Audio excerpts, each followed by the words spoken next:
Oi pessoal, tudo bem com vocês? Aqui é Eliane Ribeiro Lázaro do canal da Escola pro Campo. E como prometido para vocês, a gente está começando um quadro novo para ajudar o produtor rural na gestão da sua propriedade. E hoje com uma convidada especial. Ela vai estar se apresentando e nós vamos falar sobre o crédito rural. Hoje, mais precisamente, sobre a pecuária leiteira. Não que essas linhas não possam se enquadrar com gado de corte, demais áreas, mas mais precisamente hoje com gado leiteiro. Eu passo a palavra para a nossa convidada hoje. Obrigada, Eliane, primeiramente pelo convite, para estar aqui no seu canal, falar um pouquinho do que eu conheço do crédito rural, que é muito extenso, que tem muitos detalhes, mas eu agradeço mesmo assim. Eu sou a Miquela, eu sou gerente de agronegócio de uma instituição financeira aqui de Cianorte, da cidade da Eliane, e vou estar aqui com vocês dividindo um pouquinho do conhecimento que eu tenho. Você vai estar ajudando e qualquer dúvida, pessoal, deixem nos comentários, tá? Ela vai ajudar a responder, ela vai estar atenta, qualquer coisa a gente está à disposição, tá bom? Então vamos começar falando sobre as linhas de crédito, O principal objetivo, ainda mais nesse período de estiagem, que a gente está enfrentando, a Miquela, mais do que ninguém sabe, muitos produtores procuram ela, porque é um período difícil. Então, quais linhas que podem estar ajudando no custeio, principalmente para o produtor de leite inicialmente, Certo. Então, o porquê, do crédito rural no custeio? O custeio, ele vem para te ajudar na manutenção da sua atividade, na manutenção da pecuária. Seja ela leite, que a gente está falando, vai entrar mais em detalhes, ou a pecuária de corte. Então, o custeio vem para ajudar o produtor a não se descapitalizar, a ele não utilizar aquele recurso próprio na manutenção da atividade dele. Até porque a gente não sabe o que vai acontecer lá no futuro, na família dele, saúde, seja alguma coisa para casa. Então, o custeio vem para ajudar ele na atividade rural. O que é a manutenção, desses animais? Para ele comprar insumos, para ele comprar a vacina, para ele utilizar na parte de serviços, alguma manutenção da propriedade. E é para isso que o crédito vem, para ajudar ele a fomentar essa atividade, tanto no giro que ele faz ali, dependendo qual é o tipo do regime que ele tem em relação a essa atividade, porque daí a gente tem que separar que existe o confinamento, o semi-extensivo, extensivo, enfim, a gente tem que entender como esse produtor lida. E aí o custeio vem para ajudar ele nessa atividade. E também serve para iniciar uma atividade também, A gente estava conversando sobre isso. Pode estar iniciando, já é produtor rural, mas, por exemplo, vou começar a tirar leite, Vou começar a produzir leite na minha propriedade, até para aquisição de equipamentos, Exato. O custeio, ele vem mais para manutenção e aquisição de animais, Para os equipamentos, os maquinários, a reforma, dessa propriedade, enfim, aí seria os investimentos, que são linhas de crédito separadas, Então, no Pronaf, se a gente for entender ali a agricultura familiar, o Pronaf tem várias linhas mesmo para investimento. Então, cada uma delas tem uma regulamentação. Prazo, taxa, geralmente é a mesma coisa. Mas, por exemplo, existe uma linha específica para o produtor comprar maquinário, uma linha para ele comprar animais, uma linha para ele fazer reforma de pastagem, por exemplo. Então, são algumas regras que a gente tem que seguir. Então, portanto, a gente tem que entender esse enquadramento do produtor para estar fazendo essas aquisições. Mas sim, o crédito rural vem para ajudar ele a iniciar a atividade. Muitas vezes os produtores procuram a gente acreditando que ele já tem que ter aquela experiência na atividade para ele poder adquirir o crédito rural. As instituições financeiras estão aí para ajudar a iniciar essa atividade também. É lógico que a gente vai analisar, qual que é o conhecimento de mercado que esse produtor já tem, se essa propriedade é dele, se não é, se está arrendada, se a documentação está em dia, Dependendo da instituição, vai exigir garantias para isso, para que ele faça essa adesão ao crédito. Então, tem que ser tudo muito bem analisado ali, como eu já falei. Mas o que o produtor tem que procurar é a sua instituição, qual ele trabalha, para ele identificar que linha que ele precisa adquirir para fomentar o negócio dele.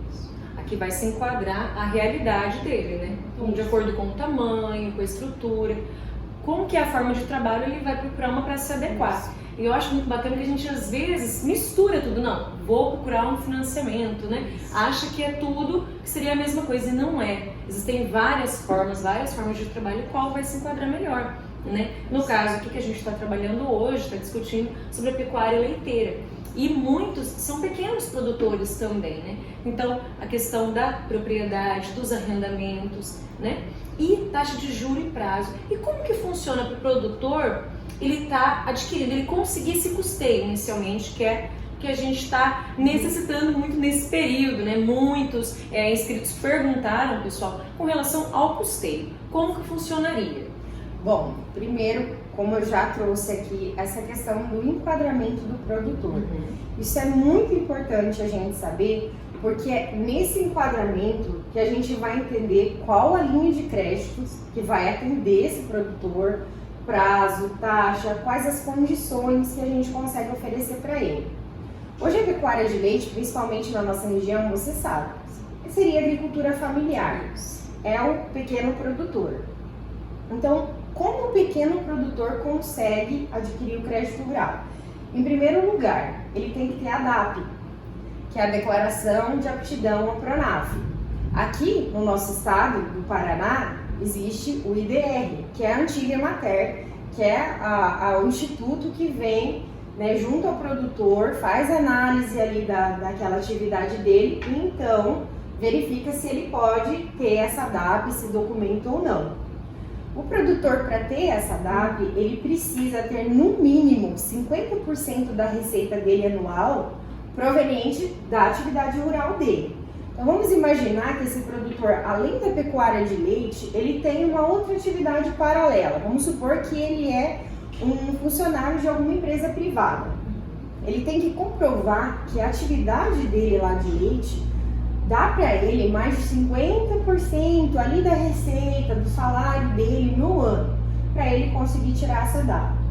Além dessa regra financeira, nós temos também a questão dos módulos fiscais. Cada região tem uma regra de módulos fiscais em relação a alqueires ou hectares. Nossa linguagem aqui no interior do Paraná é o alqueire, a gente já sabe que São Paulo o pessoal fala mais em hectares. Mas a nossa regional aqui de Cianorte, no Paraná, ela é 4 módulos fiscais, que são 33 alqueires, tá? Então o produtor não pode passar, né, desse enquadramento. Seja arrendamento, seja uma terra própria, somada as duas, não pode passar. E também a soma total da receita dele, tá? Seja ela somente a renda agropecuária ou também paralela a uma atividade comercial, ela não pode passar de 500 mil bruto. Nós estamos falando isso dentro dessa safra 2021-22, porque o crédito rural, o plano safra, ele vira em 30 de junho de cada ano. Ele é de junho a junho de cada ano, então ele muda esse enquadramento. Então pode ser que nesse ano de 2022 o governo traga para nós, né, enfim, algumas mudanças, como ele trouxe na safra passada, que até então era 415 mil bruto no ano, essa regra para o produtor rural, pequeno produtor, tá? E daí 2021-22 veio para 500 mil. A questão dos 33 alqueires para nós aqui, essa regra dos 50% no mínimo de renda agro, continuou, tá? Mas mudou essa questão. Até porque, né, o preço de tudo disparou, né? Dos insumos, né? Às vezes as pessoas falam, nossa, o produtor está ganhando mais dinheiro, mas o custo do produtor aumentou absurdamente, a gente sabe disso, então, portanto, eles vão ajustando esses parâmetros, tá? Enfim, além dessa questão, né, que é um pouquinho complexa aí, mas a gente pode detalhar, né, Eliane, o pessoal perguntar, a gente vai ajudando. Nós temos também a questão da documentação da propriedade. O produtor, seja ele proprietário dessa terra ou arrendatário dela, ele precisa ter a documentação certa. O que são essas documentações? é a matrícula desse imóvel, dessa propriedade, é o CAR, que é o Cadastro Ambiental Rural, tá? Então precisa ter esse documento, é o CCIR e o ITR, ou NIRF, né, que o pessoal também chama, que são os impostos que o produtor paga por essa propriedade.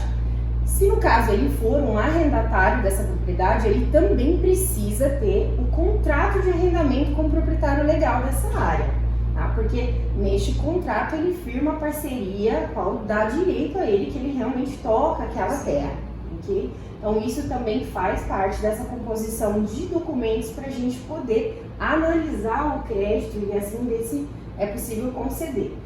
Em relação a quanto eu consigo de crédito, né? Que o pessoal procura muita gente para isso. Olha, eu tenho documentação aqui, tudo certinho. Se é um produtor que está iniciando essa atividade, nós vamos identificar qual será a receita prevista dele. Então, o que esse produtor está buscando? Esse produtor de leite, o qual a gente está falando hoje, né? Então, quantas matrizes de leite ele vai vir adquirir? Qual que é a previsão que essas matrizes vão gerar ali, né? Quantos litros por dia, por mês?